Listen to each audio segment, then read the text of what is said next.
I think if I hear you call me Becky one more time, six-pack, I'm gonna pop your tops. All six of them. Who are you?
It takes perfect timing, expert training, and years of practice to become a master. But when an international gang of terrorists threaten to steal a nation's treasure to take them on, he's gonna bring it on. Jackie Chan, The Legend of Drunken Master. Rated R. In theaters everywhere, Friday. Hey, this is Matt once again. We're about to another video. There's another paid request, this time from John, the Zero Cool. Hope the move went well. Because he's moving to another place. If anyone wants to request any other type of videos or topics or reactions or anything in between, feel free. You could do either directly to my PayPal or join my Patreon. Both links are down below in the info box. And this is for The Legend of Drunken Master with Jackie Chan. Technically called Drunken Master II, but then when it came to the US, the first Drunken Master was not out in the US, so this is when Jackie Chan was getting very successful with films like Rumble in the Bronx, Super Cop, things of that nature. Then, because of the success of Rumble in the Bronx, studios said, well, what more do you have? In particular, studios like Dimension. What other Jackie Chan films can we get? A lot of times these versions are shorter than the original versions. And then the good thing was they would get Jackie Chan to dub his own voice. So you get to hear Jackie Chan's English, which I know that may seem arbitrary to people, but that is a plus for me. Because I really enjoy Police Story 1 and 2. One of the few problems I have is that you never get Jackie's actual voice. So it just bothers me. I can't help it. I'm watching the film, but then each time he opens his mouth, I'm like, that's not Jackie. I know I shouldn't be bothered by it, but it's like, I know he can speak English fairly well. He does a good job in these movies for what they need to be done. And it's like, man, I wish he would go back and redub Police Story, Police Story 2, and do his voice. I don't understand why that's not the case. Like, hey man, can you just dub your own voice? Police Story 1 and 2? Someone offer him a chunk of change? Hey, instead of doing another American film that you probably don't want to do, here's some money. I guess I'm the only one that has a problem with that. But The Legend of Drunken Master, again, also known as Drunken Master II, a very fun film.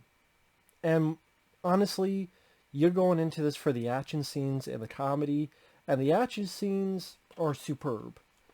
Absolutely superb. I mean, this is some of the best action Jackie has done. Now, I wouldn't say it's one of my favorite movies of his, because the story is there, and the comedy, sometimes it's chuckle-worthy, sometimes it's not. But the action scenes do more than make up for it, and Jackie's excellent physical comedy, his fantastic choreography, especially in the finale.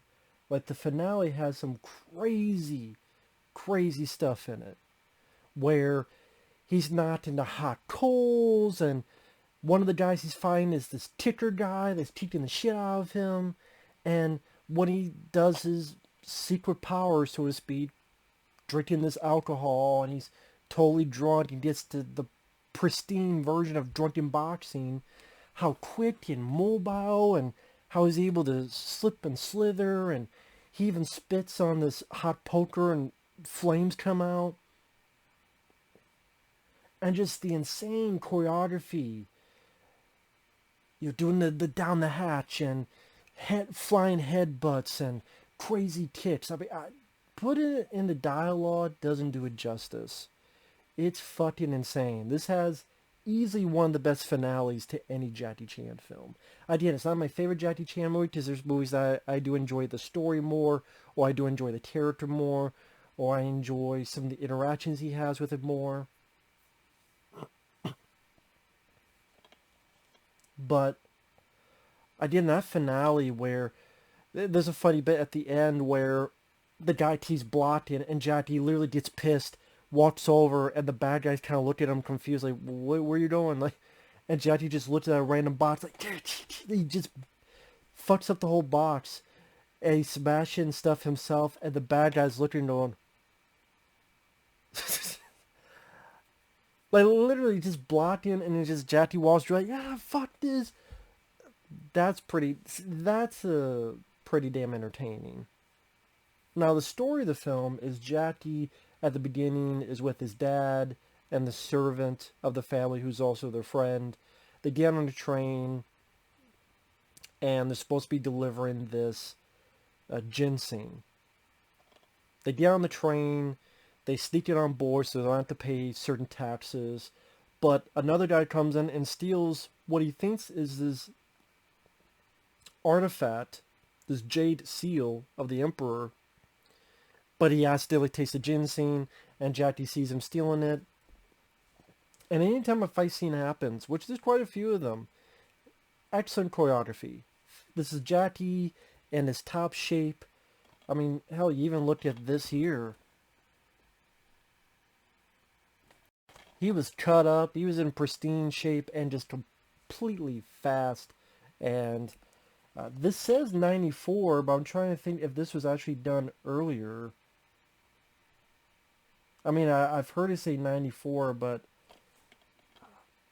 I mean, I know this American version, I think it was released later, because I believe it was released after Rumble in the Bronx and Super Cop.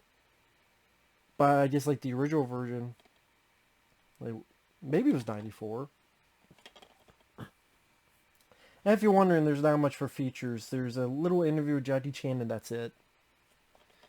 But if you're wondering, the inside looks like is, again, Dimension Films with a little slip there with the scene selections.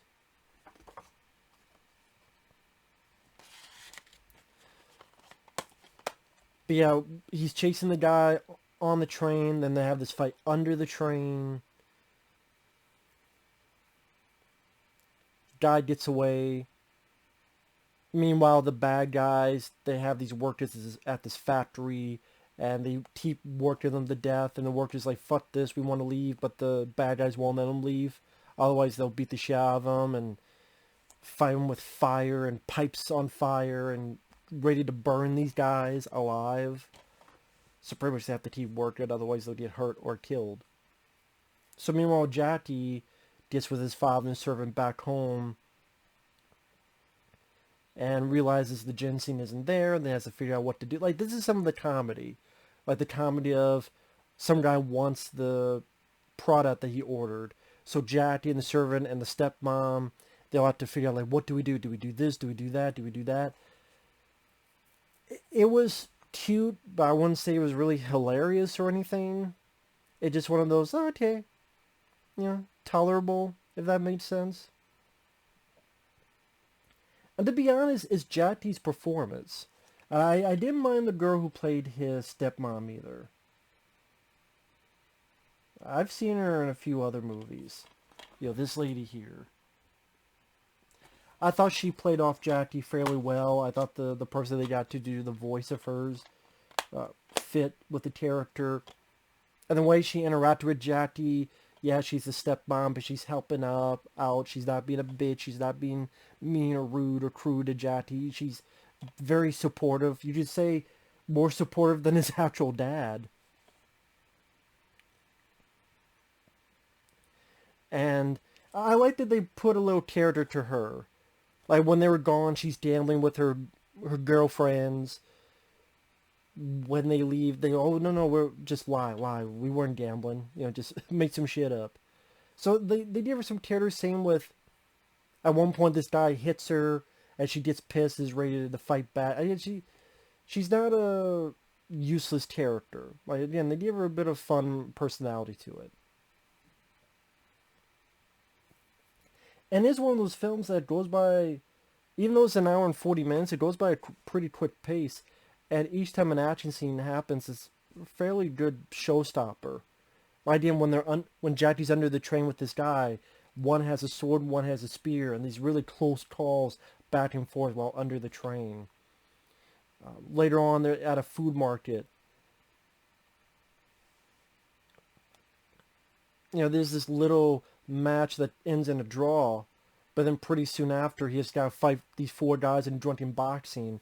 He just fed more and more alcohol and all the different moves, the corkscrew headbutt, this thing called turn the barrel where you put your arms up and you move the guy's head like this.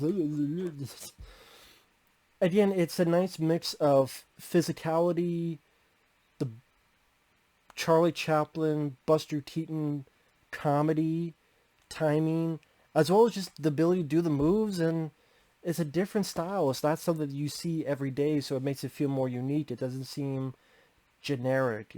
Each sequence of fighting is fairly original to an extent, where it's like, yeah, you don't see this every day. And Jackie made it work very well. I don't know, it's directed by a guy, Lau Kar-leung, and he was also a martial arts choreographer. But I don't know, part of me thinks Jackie Chan and the stunt team gets a bit more of the credit for this. But yeah, just these crazy things, like, there's a point where he keeps drinking and while he's fighting these guys. He's in a point where he's bent backwards. He's standing, but he's bent backwards, and he's still drinking. I mean, just the agility, and to be able to do this stuff, and the timing, just, that's the thing with a lot of American films. They don't have the time that these movies did. These guys would take weeks and weeks just to do one scene, one fight scene, and that's one of the many reasons why these fight scenes stand up to the test of time, is because they had so much time to redo it, finesse it, get the timing down, and so you get these swift movements and close calls, and again, be able to do, again, that bit where he's standing but his back is almost like any minute now he's going to go to his hands and do the Exorcist backward crawl, and again, still drinking alcohol anytime he can get it. Or down the hatch where he goes upside down and puts the hand right to a person's neck. Or the wheelbarrow where he kicks a guy and the guy's on his hands and Jackie grabs his legs and he gets a big old boot so they fly to a wall. And also it's nice to see the difference when he's doing it in this sequence. It's much more funny, it's much more lighthearted, it's much more comedic. When he does similar stuff at the end, but you see a much more of the impact, intensity, because he's a lot more drunk, he's a lot more pissed, and he's a lot more dangerous bad guys. And it makes sense, because it's a ratcheting up of the intensity and the danger, which is usually how it should work. And like I said, I like the stepmom character where at one point a guy hits her in the mouth, and she's trying to talk. Kick his ass. What? I said go kick his ass. That's over the top, but okay, that's a moment that did make me laugh, that made me chuckle.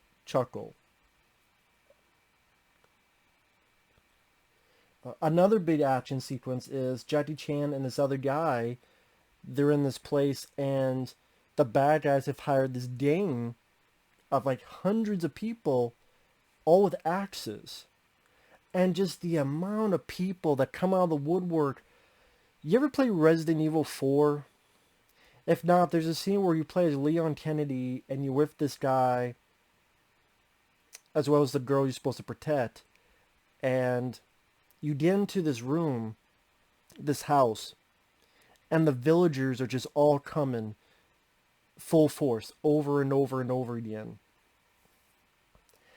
And I don't know why this webcam, there'll be times it's working perfectly, then out of the blue, I go slow motion and it fucks up the audio, so I'm going to repeat it, since it was doing it while I was explaining. I said, in case you never played Resident Evil 4, the video game, there's a scene where you're Leon S. Kennedy, you're with this Spanish guy and this girl you're supposed to protect, and you're in this house, and these possessed people, you know, the little creatures in them, they attack this house, and it's a siege.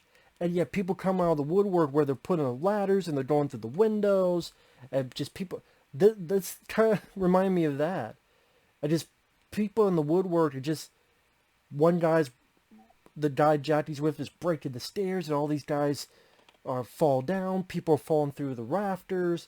There's a point where Jackie crashes through the table. He's got to use the table as a shield from all these guys and their axes. He gets this piece of bamboo stick that, because it gets cut by the axes, it splinters. And so he's using it. And when he's using it, it's cutting people up, left, down, center. He'll use it, go back, block the blades, and then he'll do this, and he'll snap them. So he tosses them away. Again, explaining it doesn't do it any justice. I would say this: if you're at all a fan of action scenes, martial arts choreography, Jackie Chan, and you want to see some stellar, solid sequences, the movie's worth a look for that at the very least. Again, the story with the Jade Seal and artifacts, I can't really say I care much about the story. I really can't. It's just kind of the bare minimum skeleton for whether some comedy. Again, not all of it works. Listen, when they're trying to find replacements for the gin scene, I'm like, whatever. But yeah, some of the other stuff I mentioned did make me chuckle. Because the whole gist of the plot is the bad guys are smuggling these stolen artifacts using these boxes in the steel factory. And one of the stolen artifacts is the Jade Seal of the Emperor. As like, no, we can't let you guys do that. That's wrong. There's a point Jackie gets beat up, left hung to dry.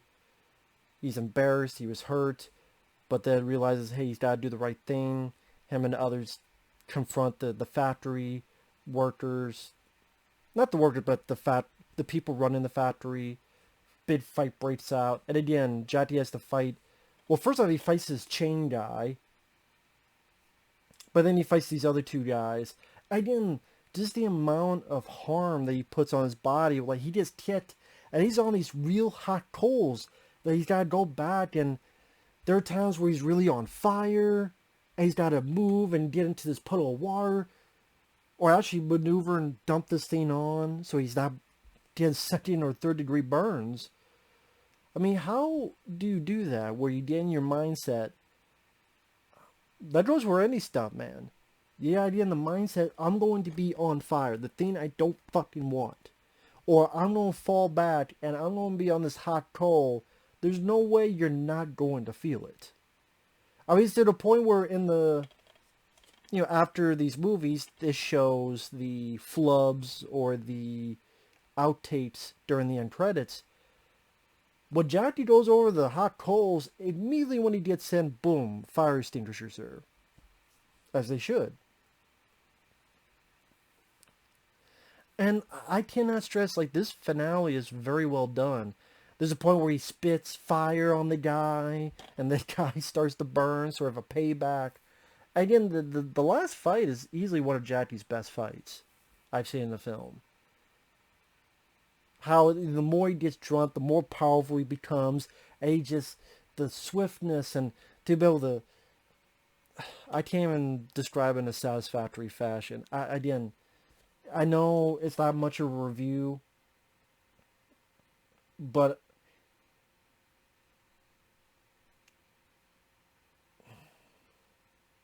there was a time I heard about Roger Ebert was doing some seminar on like Buster Keaton or Charlie Chaplin, and about how their physicality dealing with comedy, and apparently people went up to Roger Ebert and said, "You should check out this movie."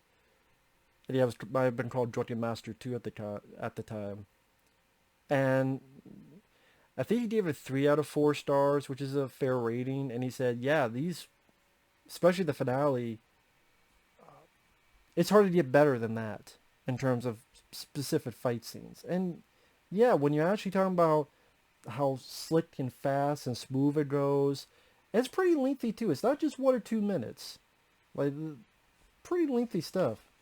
You get your money's worth with this movie. You definitely get your money's worth. It's fairly satisfying film on that front.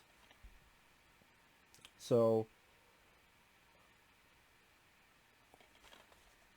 yeah, I don't know what else to say. The cover's pretty lazy though. This cover tells you nothing about the movie, nothing about even the time period it takes place, which it doesn't take place in modern time. This is him punching through a piece of paper. What, a printing paper? Is he the printer? Like a subsidiary of the Punisher? He's the printer? He kills paper? He's going to hunt down any piece of paper and kill it? This is how he prints papers? Printing copies of papers? Like, what is this cover? This cover is lame jack shit. Would you see this, like, if you just saw this poster and you go, number one, and the way the title makes it look like it just says Drunken Master. You have to look really close to look at the Legend of. And again, I can see why they released the sequel and not the first one, because the first one, I'm not big on. I'm really not. This one I thought was miles better. I thought it went at a quicker pace, and you get much more satisfaction on the fight scenes. I agree with these reviews. Jaw-dropping, yes. But this cover sucks. It's so fucking lazy. I don't even think that's the fucking haircut he has in the movie. The little clothes you see is not, I don't even think it's what he, maybe it's what he wears in the movie. But yeah, I don't know what the fuck this poster, like, how does this sell a movie? This poster. But anyway. With that said, it's a very fun Jackie Chan film. Especially for the action sequences. That's what you're going for. That's what you should see for. And that's, I think you'll enjoy it for. I said the whole drunken boxing thing, yeah, he did in the first one. It was interesting because it was different. But honestly, you don't even need to see the first to see this. You could see this film without having seen the first movie. Because it barely feels like a sequel to the first movie, other than the fact it deals with drunken boxing. But it is a movie you can watch on its own. So, and it's well worth a watch. So with that said, thanks for watching. Take care, and we will see you guys later. Bye-bye.